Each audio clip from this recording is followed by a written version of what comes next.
Picture this. A quiet gas station at midnight. A lone black woman refuels her car, tired from a long drive. Suddenly, red and blue lights flash behind her. Two cops jump out, shouting, hands on their guns. Step out of the car. Now! She stays calm. She knows what's coming. She's seen it before. They demand her license, search her car, and throw accusations like bullets. But what they don't know is who she really is. When they open her bag, their faces turn white. Because inside isn't contraband, it's a badge. FBI. The woman they just harassed is an undercover federal agent. And what happens next will leave the entire gas station and millions online in complete silence. This is a night two cops learned the hardest lesson of their lives, and a woman turned humiliation into history. You're watching BrainFuel, where real stories ignite real change. From powerful life lessons to true stories that open your mind and stir your soul, we bring you tales that feed your brain and fire up your heart. Hit that subscribe button, because one story can change how you see the world. Step out of the car. Now! The command echoed through the empty night like a gunshot. The voice was loud, sharp, and full of authority, but also something else. Bias. The woman behind the wheel looked up slowly, her fingers still resting on the steering wheel. She didn't flinch, didn't argue. She just took a deep breath and turned her head slightly toward the flashing red and blue lights behind her. Her name was Tanya Brooks, a quiet, graceful black woman in her mid-30s. She wore a dark hoodie and jeans, her curly hair tied back in a neat bun. Her face looked tired but composed. She had just spent 12 hours on a case, one that had taken her deep into the kind of darkness most people never saw. All she wanted now was to refuel her car, grab a coffee, and head home. But fate had other plans. The gas station was nearly deserted. One flickering neon sign above a convenience store buzzed like a dying fly. The night air was cold, the sound of the gas pump clicking into place, the only thing breaking the silence. Then came the blinding headlights of two police cruisers pulling up behind her. Tanya froze. She hadn't done anything wrong. She knew that. Her registration was valid. Her taillights worked fine, and she was well within the speed limit. But still, she knew that tone, that aggression. "Step out of the car, ma'am." Officer Daniels shouted again. He was tall, heavy-set, with a clean-shaven face and a scowl that said he enjoyed being obeyed. Behind him stood Officer Miller, younger but with the same arrogant stance, hand resting too comfortably near his holstered gun. Tanya glanced at them through the mirror, her pulse steady but her mind racing. She had been trained for confrontation, undercover ops, high-stress situations. But this wasn't a mission. This was supposed to be an ordinary stop at a gas station. Still, she knew one thing. As a black woman alone at night, she couldn't afford a single wrong move. She lowered the window halfway and spoke in a calm, steady tone. "Good evening, officers. Is there a problem?" Daniel stepped closer, his flashlight beam hitting her face. "License and registration." "Sure," Tanya said softly. "They're in my glove compartment. I'm going to reach for them, okay?" Slowly, he snapped. She nodded, moving deliberately. Every gesture careful, measured, because she knew how easily reaching for a wallet could be turned into a tragedy. When she handed him her ID, he barely glanced at it before muttering, "Stay right there." He walked back to the cruiser, leaving Miller to keep an eye on her. Miller tilted his head slightly, squinting at her. "You live around here?" he asked. Tanya shook her head. "Just passing through. Middle of the night? In this neighborhood?" His tone wasn't curiosity. It was accusation. Tanya met his gaze through the open window. "Is that illegal?" He smirked. "Depends what you're up to." Her jaw tightened, but she didn't reply. Inside, though, a storm was brewing. She had been through worse. Interrogation stakeouts, cartel threats, but somehow this felt heavier. Because this time, it wasn't part of the job. This was personal. The seconds ticked by slowly. The gas pump clicked off. She stared at the meter, $46.78, while the red and blue lights kept flashing across the wet concrete. Daniels finally returned from the cruiser, holding her ID loosely between his fingers. "Your plates don't match the county," he said. "They're registered to the Bureau." Tanya said automatically, then caught herself. She almost slipped. The Bureau. That one word could blow months of undercover work. She quickly added, the dealer handled the registration. Maybe they filed it under another district. Daniels narrowed his eyes. Dealer, huh? You sure you're not hiding something? Tanya exhaled slowly. Officer, I just stopped to get gas. He chuckled, exchanging a glance with Miller. You people always have an excuse. That phrase, you people, hit her like a slap. She'd heard it before too many times, from people who thought a badge gave them permission to disrespect others. Daniels gestured toward her car. Step out. We're going to have a look. For what reason? Tanya asked, her tone still calm but with an unmistakable edge. Suspicious behavior. She looked around. The empty pumps, the quiet road, the hum of a single fluorescent bulb overhead. Nothing about this scene screamed suspicious, except, apparently, her skin color. Am I being detained? She asked. Miller smirked. If you don't step out, you will be... Tanya took another breath, pushing down the frustration boiling inside. All right, she said quietly, opening the door and stepping out. The cold night air brushed against her face. She stood tall, eyes steady, as both officers circled her car like hunters closing in on prey. Daniels leaned into the driver's side, rummaging through her glove compartment without permission. Miller popped open the trunk. Careful with that, Tanya warned. Is that a threat, ma'am? No, she said. It's a warning. You might find something you don't understand. Daniels laughed mockingly. Like what? Stolen goods? Drugs. Tanya didn't answer. Her mind was already 3 steps ahead, analyzing exits, angles, and how to de-escalate without blowing her cover. Miller pulled open a black duffel bag from the trunk, unzipping it roughly. Inside were neatly folded clothes, a pair of running shoes, and a locked folder. What's this? He asked, tapping the folder. Private work documents, she said flatly. He raised an eyebrow. Private, huh? Let's see what kind of work you do. Tanya's heartbeat quickened. That folder wasn't just private. It contained her undercover identity papers, and hidden beneath them, her FBI badge. If they opened it, everything would unravel. She took a small step forward. Officer, I'm asking you not to open that. Daniels looked at her, amusement flickering in his eyes. You don't get to ask. We give the orders here. He nodded at Miller. Go ahead. Miller flipped open the folder and froze. For a long moment, the only sound was the faint buzz of the lights above. His eyes widened as he stared at the gleaming badge inside, the golden letters catching the light. Federal Bureau of Investigation. Tanya said nothing. She just crossed her arms and waited. Sir, Miller whispered, his voice suddenly unsure. You need to see this. Daniels frowned, walking over. When he saw it, his smug smile disappeared. And for the first time that night, the silence at that lonely gas station wasn't peaceful. It was heavy, because in that instant, both officers realized they hadn't just profiled an ordinary black woman. They had just harassed an undercover FBI agent. And Tanya Brooks was done staying quiet. For a moment, no one spoke. The air hung thick between them, heavy with disbelief, guilt, and something close to fear. Officer Miller's fingers trembled as he held up the leather badge case. The golden letters, FBI, glimmered under the fluorescent gas station lights. His throat went dry. He turned to his partner, eyes wide. Sir, she's federal. Officer Daniels blinked, his earlier arrogance melting into confusion. What do you mean, federal? Miller swallowed hard. She's an FBI agent. The words hit him like a brick. Daniels snatched the badge from Miller's hand and inspected it, half expecting to find a fake. But the seal, the hologram, the identification card, it was all real. He looked up at Tanya, who stood perfectly still beside her car, arms crossed, watching every move. Her eyes were calm but piercing. Satisfied? She asked quietly. Daniel stammered, his voice cracking. Ma'am, Agent Brooks, is it?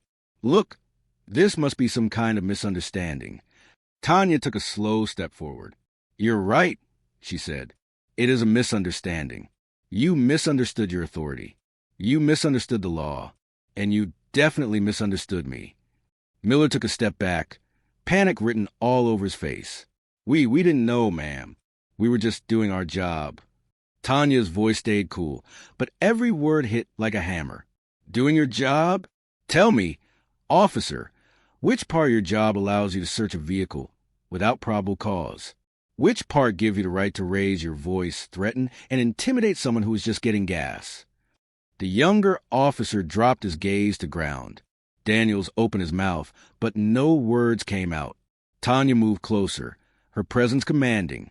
"You saw a black woman, alone, late at night, and you decided that was reason enough, didn't you?" Neither man answered. A small crowd had started gathering again, drawn by the flashing lights and tension in the air. Phones were out, cameras recording. Every second of this confrontation was being documented. Tanya turned slightly toward the onlookers, her expression unreadable. Then she faced the officers again. "Do you have any idea how often this happens?" she asked softly. "People stopped, searched, humiliated for nothing. I've read reports. I've studied cases. I've even trained officers on how not to behave like this. But tonight, I got to experience it firsthand." Her tone wasn't angry. It was cold, disappointed, cutting. Officer Daniels tried to regain control. "Look, ma'am, Agent Brooks, I apologize. Really, we had no idea who you were. If we'd known—" Tanya interrupted, her voice sharper now. "If you'd known I was FBI, you'd have treated me differently, right?" Daniels hesitated, realizing too late that his silence was an answer. Tanya nodded slowly. "That's the problem. Respect shouldn't depend on a badge. It should depend on basic humanity." The younger officer looked like he wanted to vanish. Daniels rubbed his forehead, sweat forming even in the cool air. "Agent Brooks, if we can just clear this up." "Oh, we'll clear up," Tanya said, pulling out her phone. "But not here." She dialed a number. Her voice shifted, becoming crisp and professional, the tone of someone used to command. "This is Agent Brooks, ID 7-4-5-2. I need internal affairs and a local PD supervisor at the Chevron off Route 17. I've got a situation involving misconduct by 2 officers." "Yes, I'll wait." The officers exchanged a panicked glance. "Ma'am, please," Daniels began, stepping forward. "Can we just—" Tanya raised her hand. "Step back, officer. You've done enough." The authority in her voice made him freeze mid-step. Even Miller flinched slightly. The bystanders whispered, recording every moment, their phones catching the red-blue glare reflecting off the FBI badge still clutched in Danielle's shaking hand. Tanya folded her arms again, staring them down. "Let me explain what's going to happen next," she said, her voice calm but firm. "When Internal Affairs arrives, you'll each give a statement. Everything you did tonight, every word, every action, is on record, on camera, and on video from multiple witnesses. You'll answer for that." Daniels swallowed hard. "We were just doing your job," she cut in again. "You keep saying that. Let me tell you what your job really is. It's to protect and serve, not to profile and harass. It's to de-escalate, not intimidate. But instead, you turn a quiet night at a gas station into a scene straight out of a nightmare for someone who's done nothing wrong." Her words hit them harder than any shout could have. For the first time, Daniels didn't look like an officer in control. He looked like a man realizing he'd just made the biggest mistake of his career. Miller, his face pale, tried to apologize. "Agent Brooks, I'm sorry. Really, I didn't mean—" She looked at him, her expression softening, but only slightly. "I believe you didn't mean harm. But that's not enough. Intent doesn't erase impact. Every time you act without thinking, someone pays a price." He nodded quietly, shame creeping into his voice. "Yes, ma'am." Tanya turned her gaze back toward Daniels, who still hadn't moved. "And you," she said, "you're a senior officer. You set the tone for your team. If this is how you lead, you're teaching them to abuse power, not to respect it." Daniels looked away, his jaw tight. "You're right," he muttered. The sound of approaching engines filled the silence. 2 black SUVs pulled into the lot. unmarked, but Tanya recognized him instantly. She looked at the officers. "Looks like your supervisors are here." Their faces drained of color as 3 agents stepped out of the SUVs, followed by a man in a police captain's uniform. The captain looked around, at the cruisers, at the recording crowd, and finally at Tanya. "Agent Brooks," he said quickly, recognizing her. "What's going on here?" Tanya spoke evenly. "Your officers detained me without cause, searched my vehicle illegally, and threatened me, all while I was simply refueling." The captain's face darkened. He turned sharply toward his men. "Is this true?" Daniels hesitated. "Sir, we didn't know who she was." The captain's voice thundered. "That's not an excuse. You're supposed to treat everyone with respect, no matter who they are." The officers stood frozen, heads bowed. The bystanders murmured, still recording. Tanya crossed her arms. "Captain, I'll be filing a formal complaint. But I also want to make one thing clear." The captain nodded respectfully. "Go ahead, Agent." Tanya looked at the officers one last time. "What happened here tonight isn't about me being an FBI agent. It's about what happens to ordinary people who don't have a badge to protect them.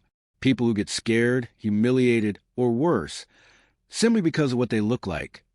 The captain nodded solemnly. "You're absolutely right." Tanya took back her badge from Daniels, sliding it calmly into her pocket. "I hope you remember this night," she said quietly, "because I will." Then she turned away, walking toward the SUVs as the flashing lights from the cruisers faded behind her. The crowd parted, whispering her name, still in awe.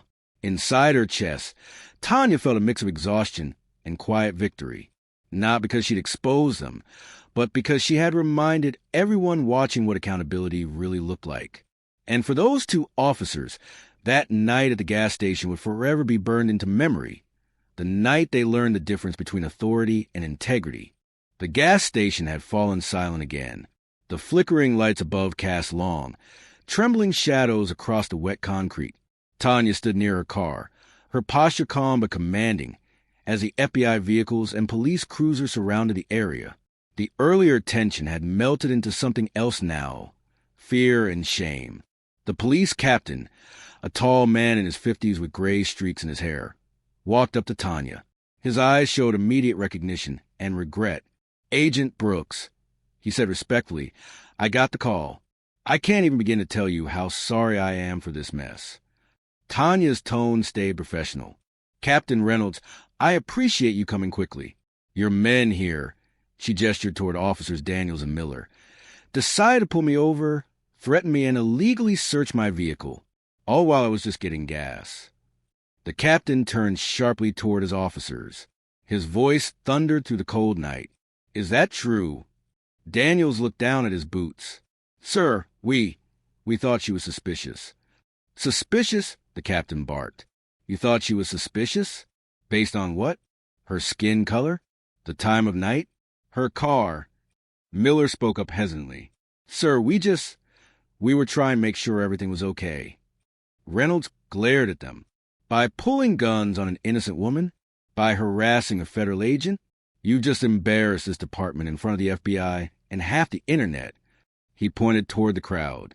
People still stood around, phones out, recording every second. Their cameras captured not just the flashing lights, but also the faces of 2 humiliated officers who had realized too late that power without integrity is nothing but weakness. Tanya didn't interrupt. She simply folded her arms, watching as accountability began to unfold right before her eyes. After a tense pause, the captain turned back to her. "Agent Brooks, I assure you, this behavior doesn't represent our department. I'll personally see to it that both officers are suspended pending investigation." Tanya nodded slightly. "That's your call, Captain, but I'm not here for revenge." Her voice softened, but her words still carried weight. "I'm here for change. Because what happened tonight doesn't just happen to me. It happens to people who don't have a badge. People who don't have the power to call for backup. They get profiled, searched, and scared every single day. And no one listens." Her words hit hard. Even the bystanders grew quiet. The hum of the gas pumps and distant traffic were the only sounds left. Daniels finally lifted his head. His earlier pride was gone. His voice was low and shaky. "Agent Brooks, I'm sorry. I was wrong. I shouldn't have treated you that way. I didn't think." Tanya turned to face him directly. "That's exactly the problem. Officer, you didn't think. You reacted. You assumed. You let bias guide your actions instead of judgment." He swallowed hard. "I've been a cop for 15 years. I thought I'd seen it all. But I realize now maybe I've been seeing it wrong." Miller, standing beside him, nodded quietly. I joined the force to help people, not to hurt them. Tonight made me realize how easy it is to cross that line." For a brief second, Tanya saw something in their faces: humility. The same men who minutes ago had shouted orders and brandished power now stood like schoolboys caught in a moral storm they had never prepared for. She looked them both in the eye. "You want to help people? Then start by seeing them. Not their color, not their clothes, not where they're from. See the human being standing in front of you. Because the moment you stop doing that, you stop serving the people you swore to protect." The words hung in the air, powerful and raw. The captain cleared his throat. "Agent Brooks, I couldn't have said it better myself." He turned to his men. "You two will report to Internal Affairs first thing in the morning. I'll make sure this goes through proper channels." The officers nodded silently, shame written all over their faces. Tanya sighed softly. "Captain, I'd also like the footage from your dash cams preserved. No edits. No technical errors. Full transparency." "Of course," Reynolds replied. "You'll have everything by morning." Satisfied, Tanya gave a small nod. "Good. Then we'll let the system do its job, the right way this time." As she began to walk toward her car, the crowd parted for her. A young woman holding her phone stepped forward slightly. "Ma'am, are you really FBI?" Tanya gave her a small, knowing smile. "Yes." The woman's eyes widened.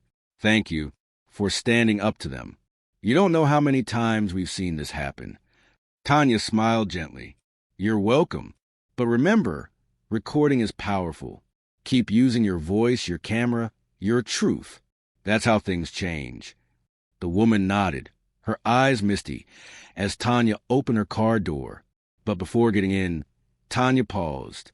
She turned back to Daniels and Miller one last time. "Listen," she said. "You can let tonight define you, or you can let it change you. I hope it's the second one, because the next person you stop might not have a badge, and their story might not end this way." Neither man said a word, but their silence spoke volumes. As Tanya drove away, the flashing red and blue lights faded in her rear-view mirror. Her reflection stared back at her, calm, tired, but strong. She thought about all the faces she'd seen over the years. Victims of injustice, families broken by prejudice, people silenced by fear. Tonight had reminded her why she joined the Bureau in the first place. Not for the power, not for the recognition, but for justice, the kind that protects those who can't protect themselves. She exhaled slowly, feeling the tension release from her shoulders. The city lights appeared on the horizon, soft and golden. Her phone buzzed. A text from her supervisor. "Heard what happened. You okay?" Tanya typed back, "I'm fine, but I think a few people just learn a lesson they'll never forget." She set the phone aside, turned up the radio, and let the music fill the quiet car. Meanwhile, back at the gas station, Captain Reynolds dismissed the crowd and turned to his men. "I hope you understand how serious this is," he said sternly. "Because tonight you didn't just embarrass this department. You failed your oath." Daniels nodded, eyes low. "Yes, sir, I understand." "Good," the captain said. "Then maybe this failure will make you better cops." The two men stood in silence as the SUVs drove away, the gas station lights flickering once more before returning to their steady glow. For the onlookers, it had been a night of shock and revelation. For Tanya Brooks, it was another night on duty, even when she wasn't supposed to be. And for those two officers, it was a night they would remember for the rest of their careers. The night they threatened a woman they thought was powerless, only to discover she was an undercover FBI agent sent to expose exactly this kind of abuse. A night that turned arrogance into humility. A night that turned power into a lesson. And a night that reminded everyone watching that true justice begins, not with authority, but with respect.